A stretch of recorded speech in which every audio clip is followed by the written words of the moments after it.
The following program has been rated GE by the Kenya Film Classification Board. It is therefore suitable for general family viewing.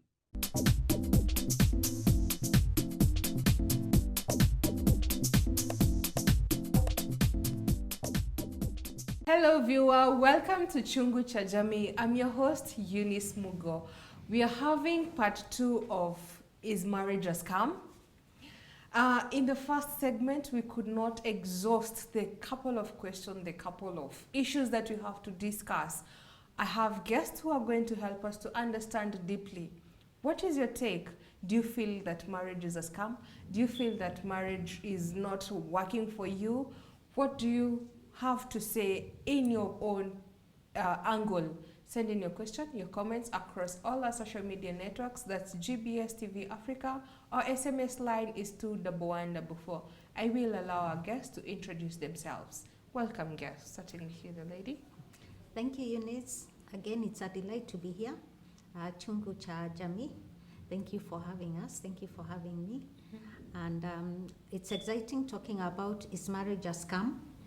And I like the way you present questions and the challenge, even in going through as we decipher what really marriage is all about and what it is that we can give to our viewers. My name is Dorothy Shako. Reverend Dr. Dorothy Shako, and I love the Lord. Welcome on the show, Amen. Madam Dorothy. Amen. And to you, Mister. Reverend David Njeru is my name, the lead pastor of Road Treasure Church, Transformation Ministries in Nairobi, Kenya. Apart from being a pastor, I'm also a trained marriage counselor. We can actually say I'm a counseling psychologist. I'm also a youth mentor and also an author. But above all, I'm a husband, even as we share this particular topic of is marriage a scam. So we want to welcome all of you, our viewers, and just feel free to just get a paper or a book and a pen to just a few things, just write a few things that will be able to help you and also help somebody else. And even as we continue, feel welcome. Thank you so much for gracing our invitation. Now, on this segment, I'd like us to look on factors that makes a marriage to be successful and thrive. Because in the previous section, we looked and dwelt into things that we need to unlearn and things that are supposed to be done that are not done in the correct way. So here we want to see, now that we are telling our viewer that marriage indeed is not a scam, but it rather is a successful thing. So what are some factors that contribute to make a marriage to be successful? To look at it in broad and depth. Maybe to start with, we keep on mentioning about communication being the main factor of looking into relationship, and broadly it's the anchor of everything. So when we are talking about communication, it should be effective and also being direct to what you want. Now, when we are talking about communication, what is it in particular are we looking at? And how do we start this communication, and how do we change depending on whatever we are talking about?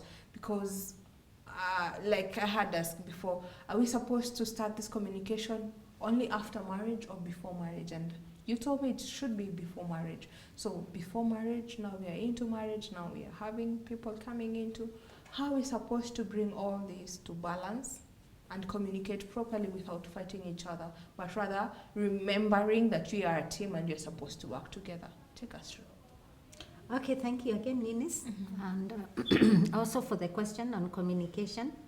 A lot of what I'll say is based on, part on what I've experienced, but a lot on what I've learned and what I've observed and what has been proved to be true. And I would like to say, first of all, that communication, first of all, needs to begin with you and yourself, long before as you make a decision to get married, because maturity is not necessarily a matter of chronological age. You could find a 23-year-old who is more mature than a 26-year-old. The 23-year-old could be ready for marriage, the 26-year-old not yet. So the first communication is within myself, in a factual manner, just finding out truth, knowing where I am, who I am, and whether I'm actually ready for this marriage, so that from there, then I can begin communication with my prospective partner, spouse, the person who I've chosen to be my husband, the person who has chosen to marry me. And then from there, now we'll begin the communication where we talk and from the heart, and I'm speaking truth. And we get to know one another. And as he gets to know me, as I get to know him, we now even formulate ways of dealing with issues, not both planning for what we are going to do, whether it's in the immediate, whether it's in the long term, step by step, long term. And also, we now come to a place where we can, we understand one another, and the words we speak mean to you what they mean from me. And from you, they mean to me what you have said, so that I'm not speaking one word and you understand it in a totally different way. So communication should get to that level where it's heart-to-heart communication. You understand me completely. And we come to a place where through communication, we are able to plan our lives. And also in our lives, once we begin, as things come our way, because life is dynamic, you are not on an island, and there'll be a lot of activities from all over, then through communication, you can take these issues and be able to talk through, navigate through them, and still come out with a way forward. And if it's intermarital issues, because one thing I have learned is you change with time. And I realized that it's like almost every 5 years you are a different person. So when I go back and read I like writing a lot. I read what I wrote 5 years ago. I'm shocked, especially in my earlier years. And I'll say, I said what? Which means I'm again a different person to him. So communication is key, because I may be thinking, he should understand me, but I'm actually a totally different person. So if we've not been communicating, it will be a challenge. But if we maintain the channel of communication open, then he's in tune with the changes that are occurring in me, which are not changes that I can really change. Because with age, there are certain alterations in us, So I think communication is very key. So that as we change in the marriage, once we're in the marriage, as we change and we've started on a good communication basis, we are able to keep in tune with one another, even as the changes occur. Because the changes come in many ways. They are psychological, they are spiritual, including the physical changes. And especially for us women, you need to be able to talk to your husband about the changes in you.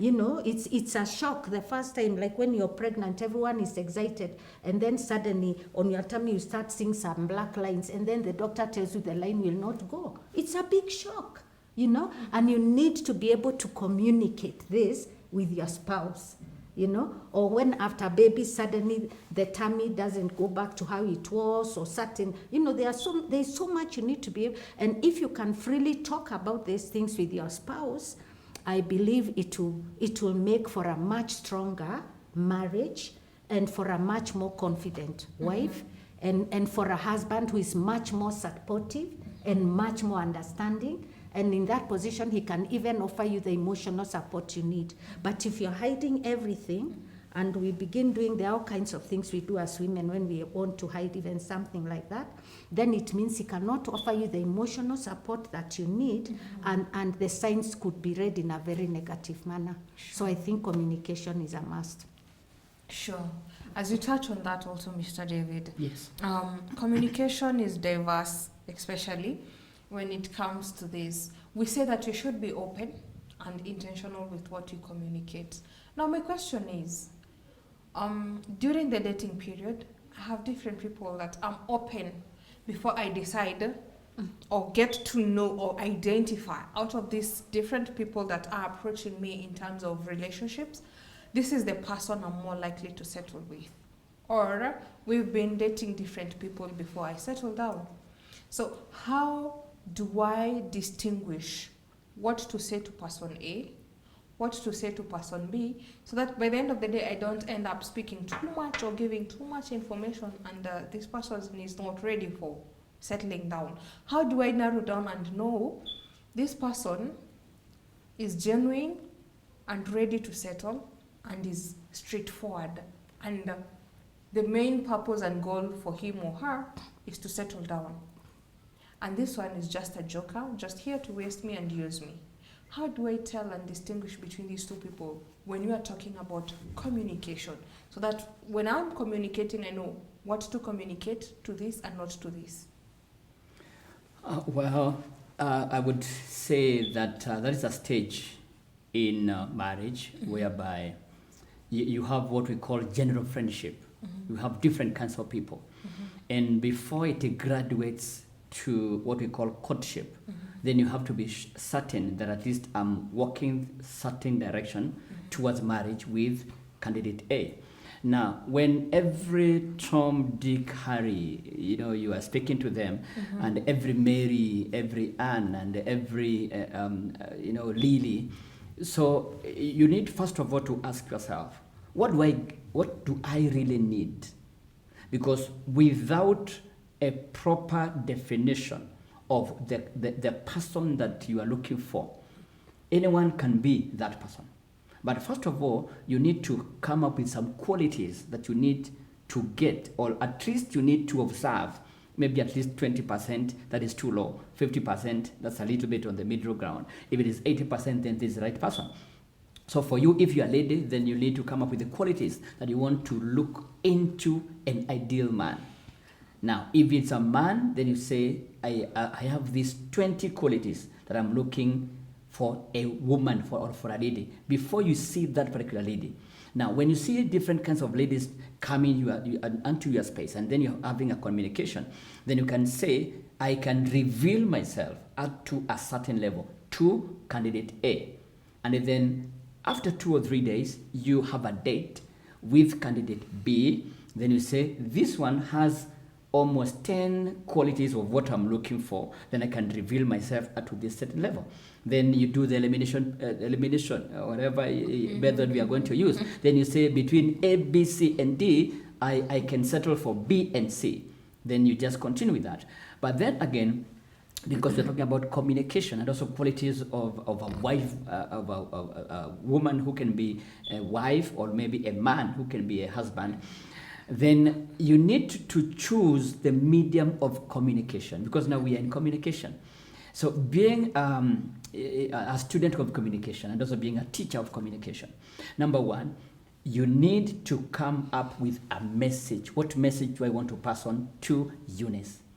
Then the next step is what we call the encoding. Encoding is to use a language that she will understand. Am I writing it down in English? Am I writing it down in Sheng? Am I writing it down in mother tongue? Am I using images? Now, am I using a coded language? And if I use a coded language, are you going to decode? Are you able to decode what I'm going to say? Because nowadays, when you send maybe a message to a WhatsApp, they say that this message is inscribed. In other words, nobody else can be able to interrupt that message. So, when I am communicating to you, I need to ask myself, what exactly do I need to communicate to you? And then you need to understand exactly what I wanted to pass across. You will find out that when I'm communicating, there could be what we call noise or interferences. And that noise is, if we are having a conversation, maybe above a communication like now, do we have some music playing around? Even if it is a very good music, because it was not part and parcel of our communication, that is noise. And then, even if it is danceable, you can't just wake up and then start dancing. It is noise. It is a barrier of communication. So you need to see, and also when I'm sending a message to you, then I need to ask myself, what is your frame of mind when I'm communicating to you? What we are saying is, science, psychology of communication.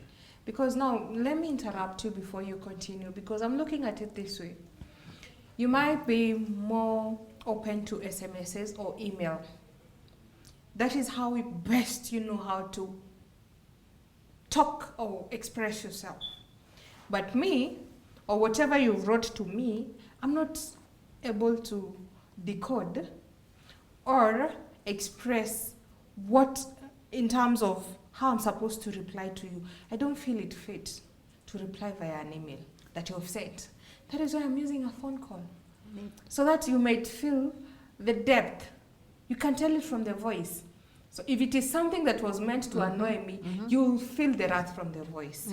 If it is something that was meant to console me, then you'll feel it from the voice. If it was a message that was supposed to arouse me, you'll also feel it from the voice, depending with how I have received it. Well, yes, I get that very well. And of course, the initiator, the sender, knew why he chose that method of communication. Now, if it was an SMS, you can reply back and say, I am in receipt of your SMS. I'm calling you back in 1 hour. That's okay. But if you ignore my mode of communication, that is saying that you're not interested in what I said. Okay, I think that I have got. So when we're talking about the 5 languages, the 5 love languages, Yes. so we have words of affirmation, acts of service, gifting, quality time, and surprisingly, we also have communication. So I'm wondering, this communication is way too much communication. Now, away from communication, as we also dwell in the 5 love languages, we have something to do with trust and mutual respect when it comes to matters, marriage and relationship at large. How do we handle that? If I've gone through trauma, if I've gone through people that I've trusted and broken my trust, how do I rebuild that to not to be subjecting the other person who did not break my trust, and also give them a fair share of that open verse of trusting them? Or this person who I trusted and ended up breaking my trust, and now he or she has realized that they did wrong and they are sorry and they have repented, and now they are ready to rebuild back their trust. Once bitten, twice shy. So it has happened once, maybe twice, and now the 3rd time I'm like, hey, no, I'm not ready to go through this.